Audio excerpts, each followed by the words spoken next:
নমস্কার। শীতের সন্ধ্যায় এরম যদি মুগ ডালের ভাজা পিঠে হয় তাহলে দিনটা জমেই যায়।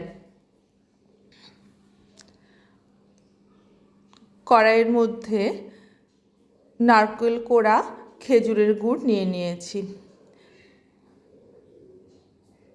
এবার অনেকটা মাখা সন্দেশ এর মধ্যে দিয়ে দিলাম।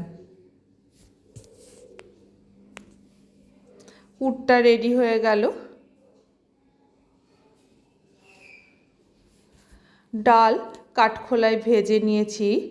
এবার মুগ ডালটা সেদ্ধ করে নেব নুন আর হলুদ দিয়ে। সব জল শুকিয়ে গেছে। একটা থালার মধ্যে ঢেলে নিলাম।